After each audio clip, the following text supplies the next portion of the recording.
ফের surgical strike. দিল্লিতে ফিরেই নরেন্দ্র মোদীর বড় পদক্ষেপ। পেহেলগাঁওয়ে 26/11 পার্ট 2। কিভাবে 4 জন থেকে 6 জন জঙ্গি ভারী অস্ত্র নিয়ে সীমান্ত পেরিয়ে জম্মু কাশ্মীরে ঢুকলো। হিন্দু নিধনের গোটা প্ল্যান ছিল আগে থেকেই সাজানো, ছিল না গুলি চালানোর ছক। 6 জঙ্গির আসল স্ট্র্যাটেজি এবার হলো ফাঁস।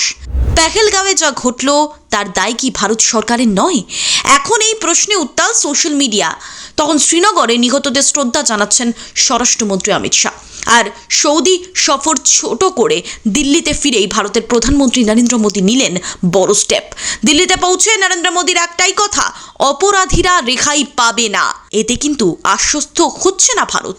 ঠিক এই পরিস্থিতিতে যে প্রশ্নটা উঠছে, তাহলে কি আরও একটা সার্জিক্যাল স্ট্রাইকের মতো সিদ্ধান্ত নিতে চলেছে মোদী সরকার?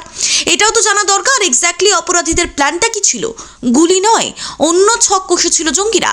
শেষ মুহূর্তে কেন প্ল্যানে বদল, সেই বিষয়ে যাব। তার আগে জানিয়ে রাখি, বিমানবন্দরে নেমেই সৌদি আরব থেকে দিল্লি পৌঁছানোর পর প্রধানমন্ত্রী নরেন্দ্র মোদী, জাতীয় নিরাপত্তা উপদেষ্টা অজিত ডোভাল এবং বিদেশমন্ত্রী এস জয়শঙ্করের সঙ্গে দিল্লি বিমানবন্দরেই বৈঠক সেরেছেন। সেই বৈঠকে কি আলোচনা হয়েছে জানা নেই কারো, কিন্তু ভারত চাইছে এর পাল্টা মতো একটা অ্যাকশন নিক মোদী সরকার। কারণ যা ঘটেছে তা কোনো ছোট ঘটনা নয়। বুঝতে হবে, রীতিমতো বিএসএফ এর চোখে ফাঁকি দিয়ে পেহেলগাঁওয়ে ঢুকেছে জঙ্গিরা। ফলে খুব স্বাভাবিকভাবেই প্রশ্নের মুখে গোটা দেশের নিরাপত্তা ব্যবস্থা। কিন্তু প্রশ্ন হলো, এই যে নাম জিজ্ঞাসা করে ধর্ম জেনে একের পর এক হিন্দুকে গুলি, সেটা হলো কিভাবে? এটাই এই মুহূর্তে কিন্তু ভাবাচ্ছে যে পেহেলগাঁও এতটা শান্ত, সেখানে কিভাবে পৌঁছে গেল জঙ্গিরা। দেখুন সূত্রের খবর, পাকিস্তান সীমান্ত দিয়ে জঙ্গিরা অনুপ্রবেশ করে। বিএসএফ সহ গোটা সীমান্ত এলাকায় ছিল হাই অ্যালার্ট। তবু অস্ত্র বিস্ফোরক নিয়ে কিভাবে এই দল উপত্যকার ভিতরে ঢুকে পেহেলগাঁওয়ের মতো পর্যটন এলাকায় হামলা চালালো, সেটা ভেবেই অবাক সাধারণ মানুষ থেকে শুরু করে নিরাপত্তা বিশেষজ্ঞরা। সীমান্তে সেন্সর, নজরদারি ড্রোন, থার্মাল ইমেজিং এইসব সত্ত্বেও কেন জঙ্গিদের গতিবিধি ধরতে ব্যর্থ ভারতের বাহিনী? কোথায় ফাঁক রয়ে গেল? বিশেষজ্ঞদের মতে, হয় জঙ্গিরা পুরনো গোপন রুট ব্যবহার করেছে, নয়তো স্থানীয় স্তরে কোথাও না কোথাও সহযোগিতা পেয়েছে। এই ঘটনায় বিএসএফ এর ভূমিকা নিয়ে প্রশ্ন তুলেছেন অনেকেই। এটা তো ফ্যাক্ট, শুধু জঙ্গি অনুপ্রবেশ আটকানোই নয়, সময় মতো খবর পাওয়া, প্রতিরোধ করাও নিরাপত্তা বাহিনীর দায়িত্বের মধ্যে পড়ে।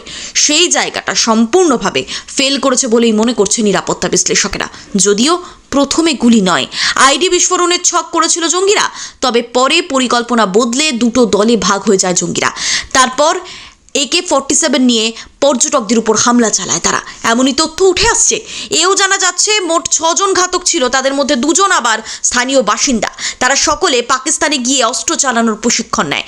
জানা যাচ্ছে এই জঙ্গিদের পরনে ছিল খাকি পোশাক, তাদের সঙ্গে ছিল অত্যাধুনিক অস্ত্র এবং প্রচুর বুলেট। সূত্রের খবর, হামলার আগে জঙ্গিরা ঘণ্টাখানেক ধরে এলাকার রেকি করেছিল। হামলা চালানোর পর কোন রাস্তা দিয়ে তারা পালাবে সব ছকই কষে নিয়েছিল তারা, আর সেই কাজ সহজ করে দিয়েছিল স্থানীয় 2 হামলাকারী।